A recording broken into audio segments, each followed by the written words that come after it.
9 November মঙ্গলবার রাত 8টায় শামীম জাহেদি আছে এডিটরস পেকে জানিয়ে দিচ্ছে শিরোনাম। সাবেক প্রধান বিচারপতি এস কে সিনহার 11 বছরের কারাদণ্ড, অর্থ পাচার মামলায় 7 ও ঋণ জালিয়াতিতে 4 বছর।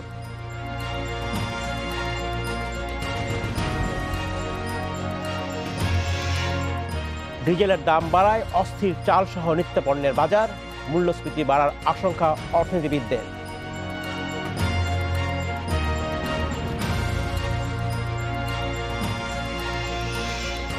করোনার মুখে খাওয়ার ওষুধ বাজারে আনলো বেক্সিমকো ফার্মা, মৃত্যু ও হাসপাতালে ভর্তির ঝুঁকি কমায় 50%।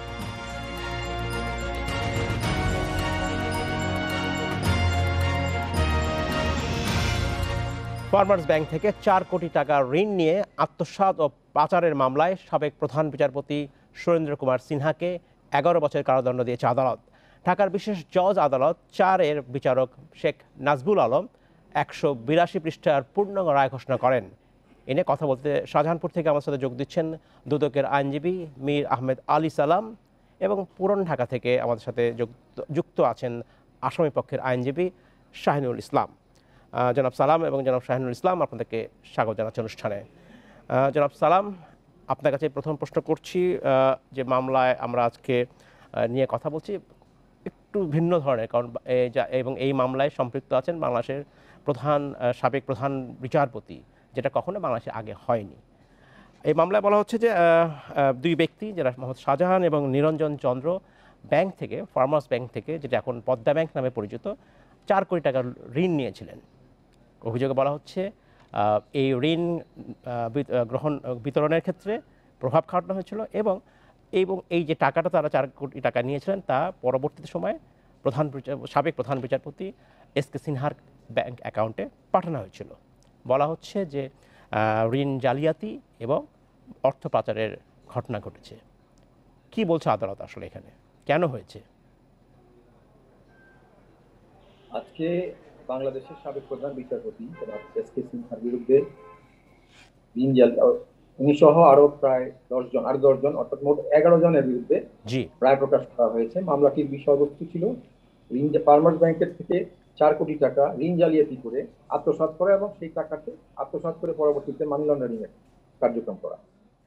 এবং আজকে আদালত তার বিচারিক রায়ে তিনি উল্লেখ করেছেন যে এই পদে থেকে, অর্থাৎ এই পর্যায়ের একজন লোক, তিনি এই পদে থেকে যে ব্যাংকের সমস্ত কর্মকর্তাকে, অর্থাৎ যারা যারা এর সাথে সম্পৃক্ত, এদেরকে ব্যাংকিং যে আপনার যে রুলস রয়েছে লোন দেওয়ার ক্ষেত্রে, ক্রেডিট পলিসি বলে একটা জিনিস আছে, ক্রেডিট পলিসি মেনটেন করতে হয় কাউকে লোন দিতে হবে। সেই লোনটি দেওয়ার ক্ষেত্রে কোনো রকমের কোনো কার্যপ্রণালী, কার্যবিধি ফলো করা হয়নি। সেটা আমি একটু যদি বলি আপনাকে, একটু সময় দিতে হবে। সেটা হলো যে দুজন লোককে, গ্রামের 2 লোককে এনে গুলশান কর্পোরেট ব্রাঞ্চে ফার্মার্স ব্যাংকে দুটো অ্যাকাউন্ট করা হয় একদিন সকালে 6/11/2016 তারিখ সকালবেলা অ্যাকাউন্ট করা হয়। 2000 টাকা করে দুটো অ্যাকাউন্ট করা হয় তাদের।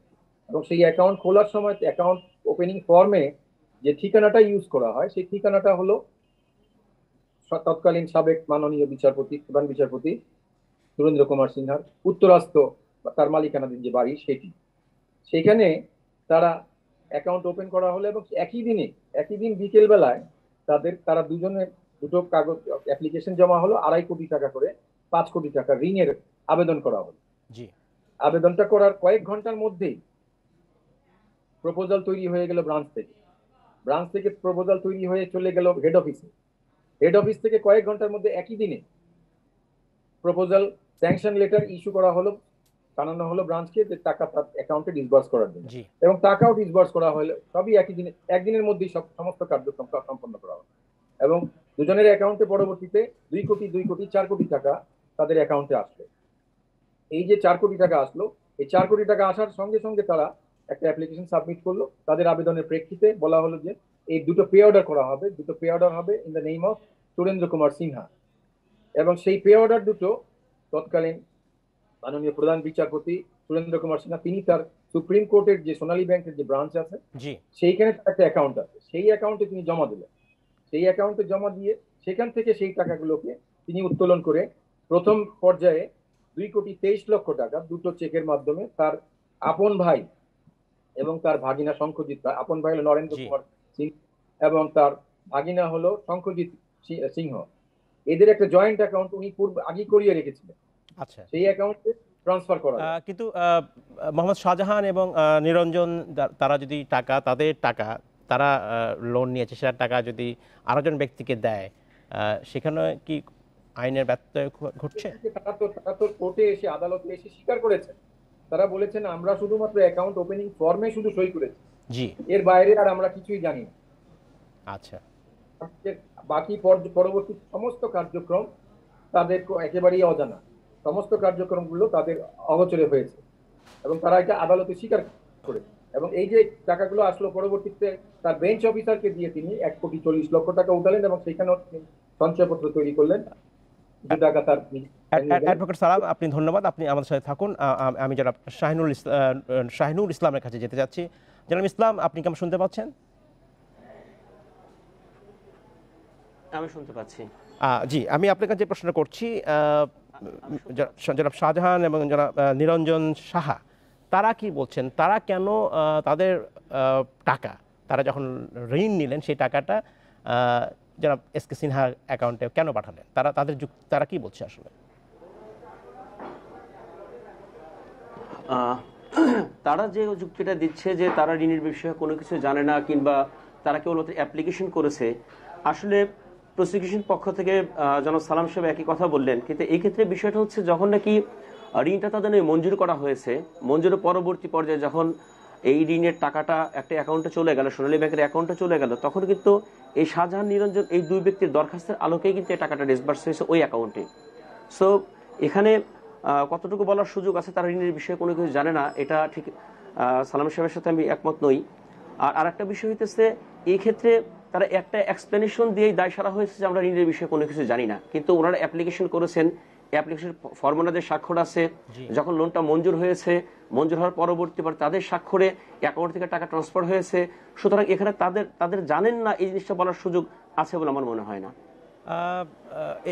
আপনি এই মামলায় অনেক আসামির মধ্যে একজন আসামির পক্ষের আইনজীবী, স্বাভাবিকভাবেই জনাব এস.কে সিনহার পক্ষে কোনো আইনজীবী নেই।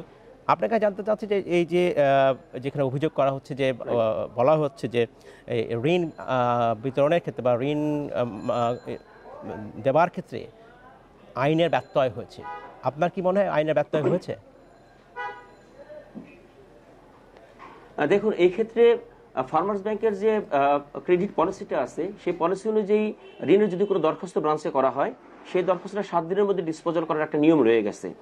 এখানে যখন নাকি ঋণের দরখাস্ত মিস্টার শাহজাহান এবং নিরঞ্জন সাহেব করেছেন, করার পরবর্তী পর্যায়ে 1 দিনের মধ্যে এই ঋণের দরখাস্তটা প্রিপেয়ার করা হয়েছে, পরবর্তী পর্যায়ে হেড অফিসে গিয়েছে, পাস হয়েছে, তার পরের দিন টাকাটা ডিসবার্স হয়েছে। যেহেতু এক্ষেত্রে ওনাদের ক্রেডিট যে পলিসি আছে, পলিসি 7 দিনের একটা বিষয় রয়ে গেছে, ফর দিস রিজন এখানে এই ঋণ মঞ্জুরের ক্ষেত্রে প্রপোজাল হেড অফিসে পাঠানোর ক্ষেত্রে কিংবা ব্রাঞ্চ থেকে প্রপোজাল প্রস্তুত করার ক্ষেত্রে কোনো ধরনের অনিয়ম আছে আমার এটা মনে হয়নি। আর আরেকটা বিষয় হয়েছে যে এই ক্ষেত্রে ঋণের যে প্রপোজাল ব্রাঞ্চ প্রস্তুত করেছে, সেই ঋণের প্রপোজাল, আমি সেটাই বলছি, এখানে ঋণের যে প্রপোজালটা হেড অফিসে পাঠানো হলো, ঋণের প্রপোজালের মধ্যে A to Z প্রত্যেকটা জিনিসের ব্যাখ্যা দেওয়া আছে, নিরঞ্জন শাহজাহানের কি অবস্থান, তারা কি ব্যবসা করেন এবং তাদের নেগেটিভ রিমার্কগুলো কি আছে, তাদের সিআইবি ফর্মগুলো সিআইবিটা আদৌ চেক করা হয়েছে কিনা, এই বিষয়গুলো প্রত্যেকটা জিনিস অ্যাজ ইট ইজ করে যে ফর্মে যেভাবে উল্লেখ করা আছে, প্রত্যেকটা ক্লজ অনুযায়ী এখানে সবকিছু উল্লেখ করা আছে।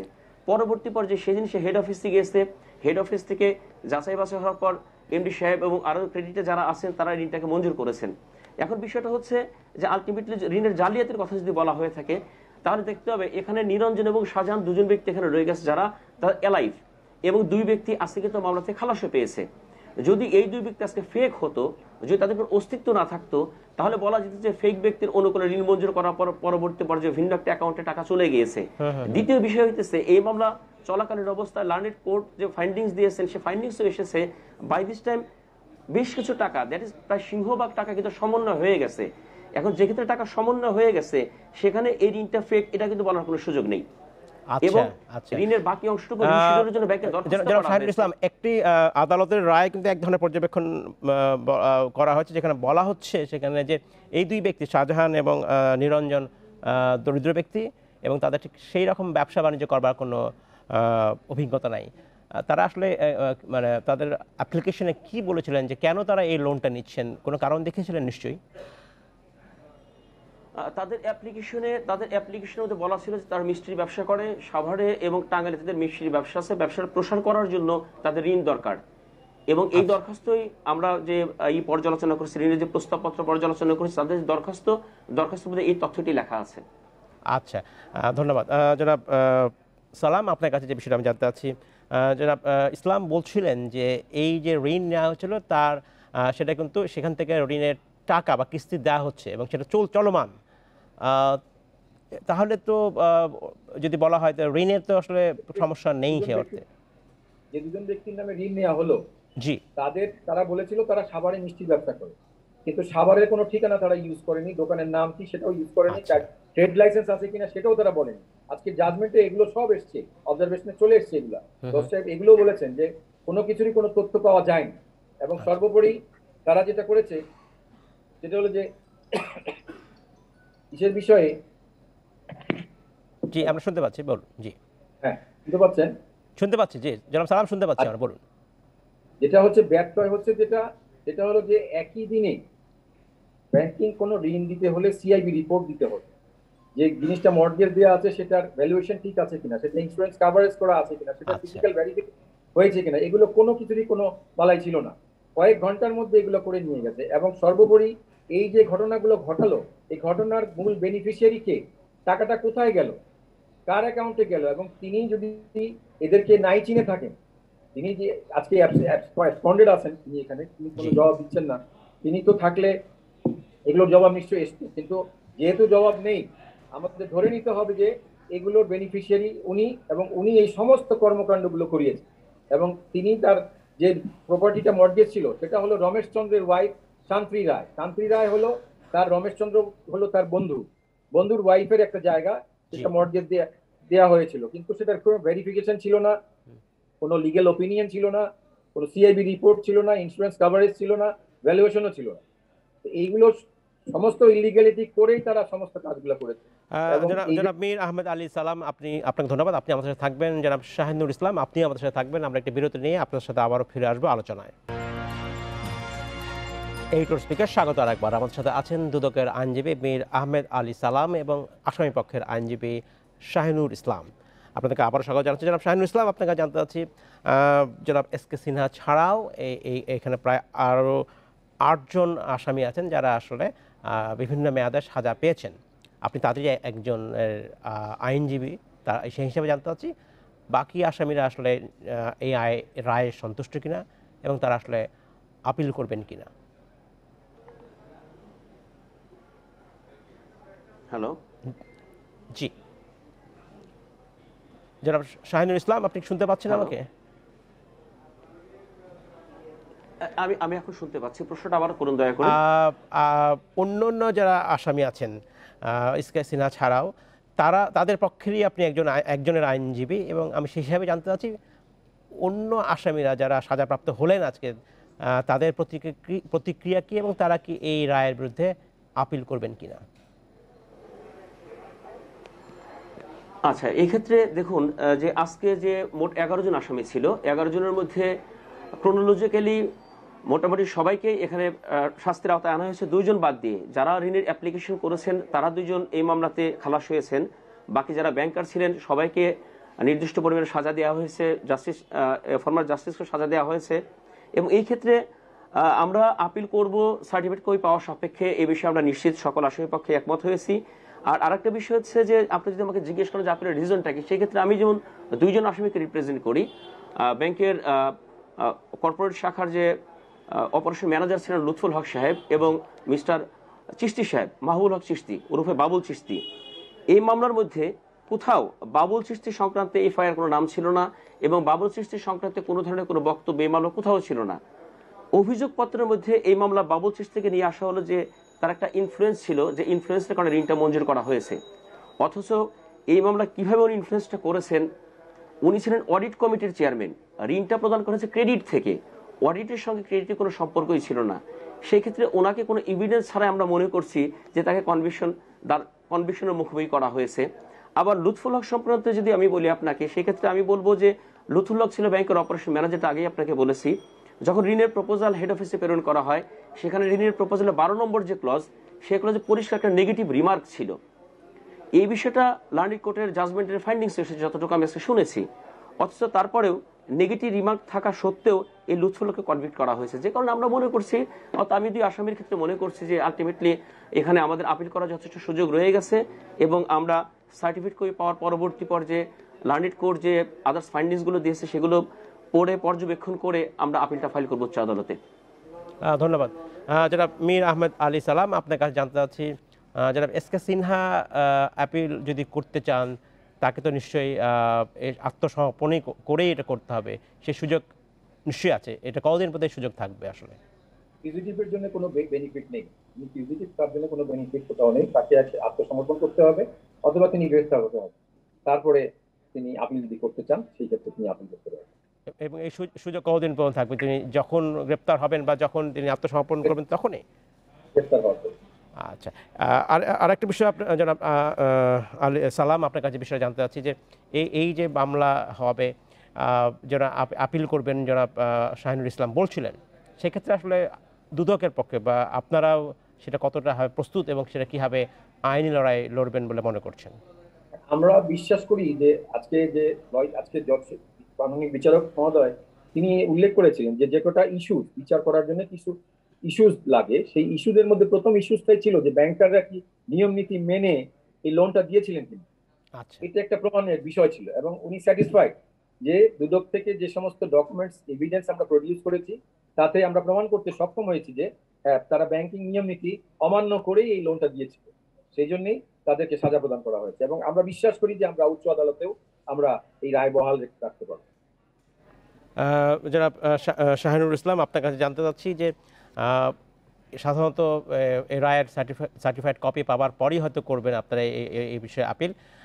সেক্ষেত্রে আরও যেসব আসামি আছেন তাদেরও যে আইনজীবী আছেন সেই বিষয়গুলো আসলে আপনারা একসাথে কথা বলেছেন কিনা, এবং যখন আপিল করবেন তখন আপনাদের পক্ষে আর কি বাড়তি যুক্তি আছে? যদি আমরা এখানে দুটি ধারা আছে, একটি হচ্ছে ঋণের জালিয়াতি এবং আরেকটি হচ্ছে টাকা আত্মসাৎ। সেই ক্ষেত্রে আপনাদের যুক্তি কি? কেন এটা মনে করছেন যেটা নিয়মের ব্যত্যয় হয়? নিয়মের ব্যত্যয় নিয়ম ঠিক ছিল। হ্যাঁ, লার্নেড কোর্ট যে জাজমেন্ট আজকে দিয়েছেন, আপনি লক্ষ্য করবেন এই জাজমেন্টের মধ্যে পেনাল কোডের 409 এবং 109 এই দুটো সেকশনকে সংযুক্ত করা হয়েছে এবং মানি লন্ডারিং আইনের 4-এর 2 এবং 3 ধারায় পানিশমেন্টগুলো দেওয়া হয়েছে। এখন আপনি দেখুন যে এই ক্ষেত্রে মানি লন্ডারিংয়ে কেবলমাত্র জাস্টিস সিনহা সাহেবকেই পানিশমেন্ট দেওয়া আছে 7 বছর, আর বাকি যে ব্যাংকার যারা আছে যাদের পক্ষে আমরা কথা বলছি তাদের সকলকেই 409-এর অন্তর্ভুক্ত করা হয়েছে। অর্থাৎ ব্যাংকিং কার্যক্রম পরিচালনা করা অবস্থায় তাদের উপর যে অর্পিত দায়িত্ব ছিল, দায়িত্ব তারা যথাযথ পালন করেনি, টাকা আত্মসাৎ করেছে না, হোয়াটএভার, এই জাতীয় বক্তব্যগুলো এখানে এসেছে এবং সেকশনগুলো সেটাই ডিজার্ভ করে, সেকশনে সে কথাগুলো বলা আছে। এখন লার্নেড কোর্ট যখন চার্জ গঠন করেছেন লুৎফুল হক কিংবা মাহুল হক চিশতি সাহেবের সম্পর্কে, সে চার্জের ফর্মের মধ্যে এবং চার্জের আদেশের মধ্যে পরিষ্কার বলা আছে দুটো জিনিস। একটা জিনিস হচ্ছে যে জনাব মাহবুবুল হক চিশতি উনি অডিট কমিটির চেয়ারম্যান থাকা অবস্থায় এবং উদ্যোক্তা পরিচালক থাকা অবস্থায় এই ঋণের ক্ষেত্রে প্রভাব বিস্তার করেছেন, যে কারণে ঋণটা মঞ্জুর করা হয়েছে, নাম্বার 1। আর লুৎফুল হক সম্পর্কে বলা হয়েছে যে ব্যাংক থেকে উনি যখন ঋণের প্রস্তাবটা প্রেরণ করা হয়েছে উনি এটা যাচাই বাছাই করেন নাই। ইট মিনস এই দুজন ব্যক্তিকে দুইভাবে মামলার মধ্যে নিয়ে আসা হয়েছে। এখন আমাদের যদি বক্তব্যের ক্ষেত্রে আমরা যদি বলি আপিলের যদি গ্রাউন্ডসের কথা আপনি বলেন কেন আমরা আপিলে যাব, সেই ক্ষেত্রে লুৎফুল হক সাহেব ব্রাঞ্চে ছিলেন এবং উনি ব্রাঞ্চে থাকা অবস্থায় ঋণের যে প্রস্তাবনা ছিল সেই প্রস্তাবনার মধ্যে উনি স্বাক্ষর করেছেন। This very true, documentary evidence চলে এসেছে। কিন্তু এই প্রস্তাবনার মধ্যে উনি যে তথ্যগুলো দিয়েছেন, প্রথমত আপনি পাবেন নেগেটিভ রিমার্ক যে ঋণ সংক্রান্তে, ঋণ প্রস্তাব সংক্রান্তে। দ্বিতীয়ত এই ঋণ মঞ্জুরের ক্ষেত্রে ঋণের বিপরীতে কি পরিমাণ সম্পত্তি মর্গেজ দেওয়া হচ্ছে এবং তার আনুমানিক বাজার মূল্য কত তার একটা তথ্য দেওয়া আছে। সিআইবি সংক্রান্ত তথ্য দেওয়া আছে, এই জিনিসটা সিক করা হয়েছে, এখনো পাওয়া যায়নি। এবং অপরাপর যারা ঋণের গ্রহীতা ছিলেন তাদের সম্পর্কে তথ্যাবলীগুলো দেওয়া হয়েছে। সুতরাং এই যে বিষয়গুলো আসলো, উনি যদি এই ঋণের প্রস্তাবপত্র যাচাই বাছাই না করতেন তাহলে কিন্তু ঋণের প্রপোজালের মধ্যে এই তথ্যগুলো আসার কোনো সুযোগ ছিল না। অনেক ধন্যবাদ জনাব শাহিনুর ইসলাম। আমাদের শেষ করতে হচ্ছে। জনাব মীর আহমেদ আলী সালাম, আপনাকে অনেক ধন্যবাদ। ভাড়া বাড়ানোর আশ্বাসে ধর্মঘট স্থগিতের পর পণ্যবাহী যান চলাচল শুরু হয়েছে পুরোদমে। তবে 25 থেকে 30% বাড়তি ভাড়ার প্রভাবে বাজারে চালের দাম কেজি প্রতি 2 টাকার মতো বেড়েছে। ঊর্ধ্বমুখী তেল, ডাল ও চিনির দামও। অর্থনীতিবিদরা বলছেন জ্বালানি তেলের দাম বৃদ্ধির প্রভাবে আরও চাপে পড়বে সাধারণ মানুষ। ডিজেলের দাম এক লাফে 15 টাকা বৃদ্ধির প্রতিবাদে সারা দেশে পণ্যবাহী যান চলাচল কয়েকদিন বন্ধ রাখে শ্রমিক ও মালিকরা। সোমবার 30% ভাড়া বৃদ্ধির প্রস্তাব দেওয়ার পর মঙ্গলবার থেকে পুরোদমে চলাচল শুরু করেছে ট্রাক কাভার্ড ভ্যান। সকালে মোহাম্মদপুর চালের আড়তে দেখা যায় একের পর এক ভিড়ছে বিভিন্ন মোকাম থেকে আসা ট্রাক। ময়মনসিংহ মুক্তাগাছা থেকে কৃষি মার্কেট প্রতি বস্তায় আসতাম 30 টাকা করে, এখন প্রতি বস্তা আসা লাগতেছে 35 টাকা 40 টাকা করে। দিনাজপুর, কুষ্টিয়া, নাটোরসহ উত্তরবঙ্গের দূরপাল্লার ট্রাকে ভাড়া বেড়েছে আরও বেশি। এছাড়া গত সপ্তাহের শুরুতে ভারতীয় চাল আমদানি বন্ধের সুযোগে মিল মালিকরা দাম বাড়ায় এক দফা। সব মিলিয়ে চালের বাজার আরও গরম। খুচরা বাজারে সরু চালের কেজিতে 2 টাকা বেড়ে বিক্রি হচ্ছে 58 থেকে 68 টাকা এবং মাঝারি মানের চাল বিক্রি হচ্ছে 48 থেকে 56 টাকা কেজি দরে। 50 পয়সা অ্যাড হলো আমার ক্ষেত্রে, শুধু আমি আনতেছি যেটা, আর মিলার যেটা আনতেছে ধান কিনে আনতেছে মিল পর্যন্ত, তার ওইখানেও বাড়তেছে। আবার আমি যে সেল করতেছি তো যারা নিচ্ছে তাদেরও 50 পয়সা কেজিতে বেড়ে যাচ্ছে। এই সব মিলে প্রতি কেজিতে আপনি ধরেন 2 থেকে 3 টাকা চালের বাজার বৃদ্ধি অলরেডি শুরু হয়ে গেছে। গেল 2-3 মাসে কয়েক দফায় ডাল, ভোজ্য তেল, চিনি, ময়দার মতো নিত্যপণ্যের দাম বেড়েছে। পরিবহন খরচ বাড়ায় সেসব পণ্যের দামও বাড়তি। 6500 টাকা কাছাকাছি ছিল, কিন্তু এখন মূলত 7500 টাকা হয়ে গেছে বাজার। এখন কিন্তু ডাল, চিনি, আটা, ময়দা, তেল এগুলোর উপর কিন্তু প্রভাব পড়তেছে। জ্বালানি তেলের মূল্য বৃদ্ধিতে কৃষি পণ্যের উৎপাদন ও পরিবহন খরচ কয়েক স্তরে বাড়ে। তাই সামগ্রিকভাবে মূল্যস্ফীতি বেড়ে যাওয়ার আশঙ্কা করছেন অর্থনীতিবিদরা। পরিবহনের এই ধরনের ব্যয় বাড়লে যতটা ব্যয় বাড়ে তার চাইতে বেশি কিন্তু ভোক্তার উপরে সেই ব্যয়টা চাপিয়ে দেওয়ার একটা প্রবণতা আমরা দেখতে পাই, এবং এর ফলাফল স্বরূপ আমরা কিন্তু এখনই দেখছি যে নিত্য প্রয়োজনীয় যে পণ্য, সেই নিত্য প্রয়োজনীয় পণ্যের দাম কিন্তু বেড়ে যাচ্ছে। দেশের বিভিন্ন এলাকা থেকে ঢাকায় আসা পরিবহনের ভাড়া বাড়ায় এরই মধ্যে পাইকারি পর্যায়ে কেজিতে 2 টাকা পর্যন্ত বেড়েছে সবজির দাম, যার প্রভাব খুচরা বাজারে পড়েছে আরও বেশি। Hari Saha, independent news, Dhaka. পণ্য পরিবহনের ব্যয় নিয়ে কথা বলতে বনানী থেকে আমাদের সাথে যোগ দিচ্ছেন সাবেক কৃষি সচিব আনোয়ার ফারুক। জনাব ফারুক, আপনাকে স্বাগত জানাচ্ছি। আমরা আমাদের প্রতিবেদন দেখছিলাম যেখানে বলা হচ্ছে যে ডিজেলের মূল্য বৃদ্ধির সাথে সাথে পণ্য বা বিশেষ করে কৃষি পণ্যের পরিবহনের খরচ বেড়ে গেছে। এটা স্বাভাবিক, ডিজেলের কারণে এটা হয়। কৃষির আরও ক্ষেত্রেও, যেমন কৃষির সেচের জন্য যদি ভাবা হয় সেক্ষেত্রেও আসলে কৃষকদের খরচ বাড়বে। সরকার যে এই যে ডিজেলের মূল্য বা পেট্রোলিয়াম পণ্যের যে একটা নীতি বা পলিসি রয়েছে, সেখানে হচ্ছে যে সাধারণত সরকার ভর্তুকি দিয়ে থাকে। এখন দুভাবে কথা হচ্ছে যে একটা হতে পারে বাজার মূল্যেই এই পেট্রোলিয়াম প্রোডাক্ট পেতে পারে মানুষ, ভোক্তারা, অথবা সরকার ভর্তুকি দিতে পারে যাতে বৃহত্তর অর্থে অর্থনীতি লাভবান হয়। আপনার কি মনে হয় কোন ধরনের নীতি সরকারের আসলে গ্রহণ করা উচিত? ধন্যবাদ আপনাকে। এখানে দুটো জিনিস দেখতে হবে। প্রথমত হলো যে আমরা যদি দেখি যে আন্তর্জাতিক বাজারে কিন্তু খাদ্যপণ্যের দাম বেড়েছে গত 1 বছরে, এবং বলা হচ্ছে যে গত 10 বছরের মধ্যে এখন সর্বোচ্চ গত অক্টোবর মাসে যে আমাদের প্রাইস ইন্ডিকেটর সেটা হাইয়েস্ট। 2011 সালের পরে এত দাম আর কখনো বাড়েনি, এবং অন এন এভারেজ খাদ্যপণ্যের দাম বেড়েছে প্রায় 22%, এবং শুধু ভোজ্য তেলের দামই বেড়েছে 10%, এবং সর্বোচ্চ বেড়েছে গমের দাম প্রায় 40% গত 1 বছর। সো আন্তর্জাতিকভাবে যেহেতু খাদ্যপণ্যের দাম বেড়েছে তার প্রভাব বাংলাদেশেও পড়ছে, যেহেতু এটা গ্লোবালাইজেশন। সো এই জন্য আমরা দেখছি যে আমাদের দেশে চিনি, তেল এবং চালের দাম একটা ঊর্ধ্বগতি আছে। এখন তার উপর যেটা আবার নতুন সংযোজন হলো যে আন্তর্জাতিক বাজারে তেলের দাম বৃদ্ধি, এটাও কিন্তু গত 7 বছরের হাইস্ট আজকের যে বাজার দর যেটা যাচ্ছে। সো আমরা মনে করি যে আগামী আরো 1 বছর এরকম তেলের দাম বৃদ্ধি পেতে থাকবে, তাহলে আমি কিভাবে সার্ভাইভ করবো? এখন এক একটা দেশ এক একভাবে সেটা অ্যাডজাস্ট করছে। আমি আমার মতো গরিব দেশ বাংলাদেশ, যেখানে আমরা করোনা উত্তর একটা অর্থনৈতিক পুনর্বাসনে যাচ্ছি, যেখানে আমাদের নিম্ন মধ্যবিত্ত আয়ের মানুষের একটা 30% মানুষ জব লস, করেছে গত করোনাকালীন সময় এবং তার আয় কমে গেছে, সেখানে কিন্তু আমি মনে করি যে এই তেলের দামটা হঠাৎ করে বৃদ্ধি করাটা সরকার সঠিকভাবে নিতে পারেনি। এটা আরো আলোচনার দরকার ছিল, স্টেক হোল্ডারদের সাথে কথা বলার দরকার ছিল। বিশেষ করে ধরুন আপনি যে আপনার ডিজেলের গাড়ির ভাড়া বাড়বে, কিন্তু আপনার সিএনজি চালিত গাড়ির তো ভাড়া বেড়ে গেল কেন?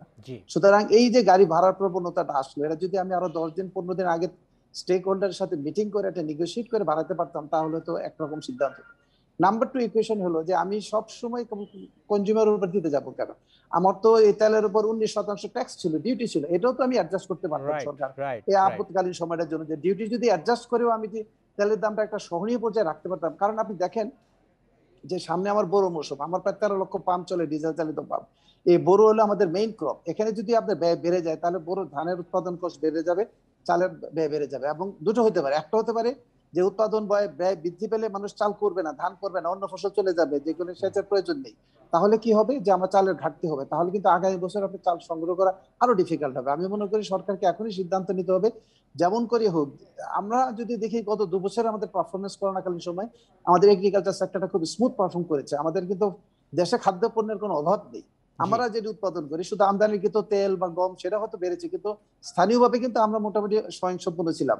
সেখানে যদি হঠাৎ করে বড় ফলন কমে যায় তাহলে কিন্তু আগামীতে আমরা একটা বিপর্যয়ে পড়ে যাবো। সুতরাং আমি মনে করি যে তেলের দামটা নিয়ে সরকারকে একটু ভাবা উচিত ছিল, এবং এই কিভাবে অ্যাডজাস্টমেন্ট করা, সাবসিডি দিয়ে হলো তেলের দরটাকে একটা সহনীয় পর্যায়ে রাখতে হবে।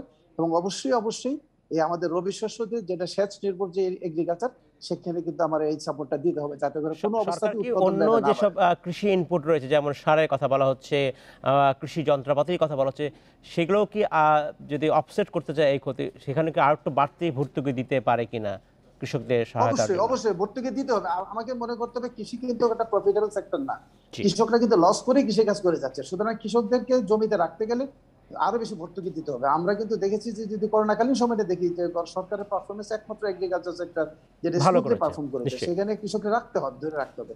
এখানে প্রয়োজনে আরো বেশি ভর্তুকি দিতে হবে। অনেক ধন্যবাদ জনাব আনোয়ার ফারুক, আপনি আমার সাথে যোগ দেওয়ার জন্য।